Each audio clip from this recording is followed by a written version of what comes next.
Hi, my name is Ben Honeycutt. I'm a student at the University of Kansas, and I am in my senior year of completing a secondary history degree. Now, I'm not sure if I'm going to end up in the classroom teaching history, but I know for sure that I want to end up in the field of education. And I've been inspired to pursue this field from the experiences that I've had in my own background.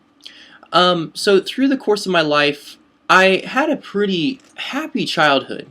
I went to at my elementary school. I was lucky enough to have my father for an art teacher, and my dad was excellent. He was one of those art teachers where you'd walk into the classroom and there would be this giant spaceship, and my dad would say, "Kids, today we are going on a space exploration adventure. Now we need to appoint captains." Because we are about to stumble upon an asteroid field, and we have to navigate through this field in order to get back to Earth safely. Are we ready? Now, through these projects, we would draw things like control panels. We would draw, create projects where we would draw distant planets and stars, and basically this art program was out of this world. But after 4th grade, my father left my elementary school, and I began to encounter harsh bullying on a daily basis. And it made me question a lot of things. Once I had lost a lot of the friends that I had had growing up through elementary school, I began to look at myself as a disappointment to everyone around me, including my father. The question that I often asked myself was, how could I have such an incredible father that everyone loved, but yet be so hated by everyone around me? I was assaulted with words and, twists of my last name that I won't mention here. So, what that did to me, though, was that I began to lose touch with my identity. I would look in the mirror and I couldn't see anything else but what others thought, what others had branded me on the daily basis that I had gone to school. And so, my parents, after that experience, I lost my voice for the first time, and it's a feeling that I have never forgotten, and it's one that continues to drive me to this day. When seeing me go through this experience, my parents moved me out of this elementary school and moved me to a charter school called Pleasant View Academy. And Pleasant View Academy allowed me, it was a PBL-centered curriculum, and it gave me an experience about what a curriculum was like outside of the constraints of a grading system. And this experience allowed me to find my love for creating hands-on projects, and this was something that I began to carry with me when I transferred back into a public high school during my freshman year. Whenever I had the opportunity to do an alternative route or do something, that went outside of the curriculum, I almost took it every time. But by the time my senior year rolled around, I felt like I hadn't done much with my life up until that point.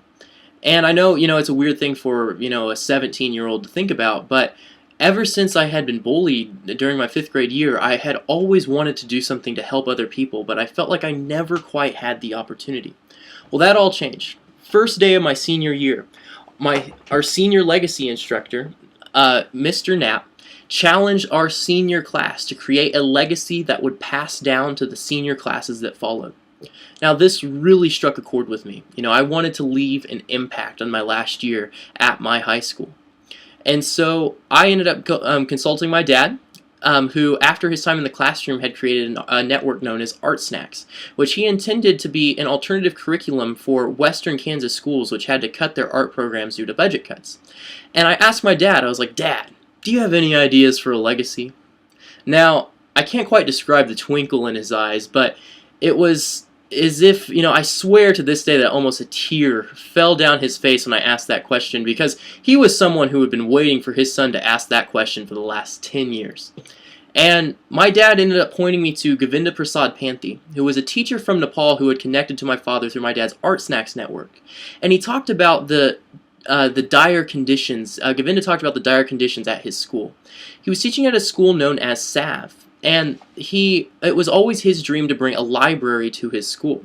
Oftentimes, the conditions at the SAV school necessitated that there was only one slate board per classroom, and he wanted to do something that could help his students. Well, after talking to Govinda, I was inspired to create a legacy project where we brought we tried to raise money to bring access or to give access to Govinda and his students. And over the course of the year, we were able to raise $5,700 that allowed Govinda to purchase 2 laptops, internet access, and furnish a library for his students. Now, once we were finished, you kind of in school get into that August to May mentality that, once you're in the summer, you cross the finish line, cut the ribbon, and you're done. But in June after my senior year, monsoon season struck Nepal, and it took out 2 of Govinda's classrooms. Now, me and Connor Jansen, the co-founder of the Open World Cause, our project in high school, came together and asked, we were like, well, as cool as laptops and internet are, how cool are they if these students don't have a school to go to? So Connor and I came to the University of Kansas. We transitioned Open World into a student organization, and have since were able to raise through the hard work of an incredible amount of volunteers and donors. We're able to raise over $30,000 in the last 4 years to help construct a school in an indigenous community in Nepal. At this school, through this school, we were able to provide clean water filters to over 1,000 people throughout Nepal, and also were able to travel out to see this school in person last year. We've been so inspired by this that we want to continue. We're officially founded. The Open World Cause is a 501c3, a charitable organization, and we're hoping to continue work in nonprofits and educational nonprofits for the rest of our lives. Now, what this experience has showed me is that we have the power today with our devices, and through harnessing social media, we can create projects which can inspire students to, instead of existing through social media and existing on these tools that we give them, to go out and create something powerful that can literally change the lives of people all around the world. Now, my goal as a teacher, my passion as an educator, is to get students to stop asking, what can I do to get an A, and start asking, what can I do to make a difference? Because we have the power to change the world from the faces of our devices, and let me tell you, nothing is stopping us. So, what my goal is, now that I sit here and I look and I consider what my vision statement is, I think my vision statement is to help give people a voice who otherwise don't have one, and also find a way to allow students to harness their potential with the tools and the devices that we have available to us today. Thank you so much for listening.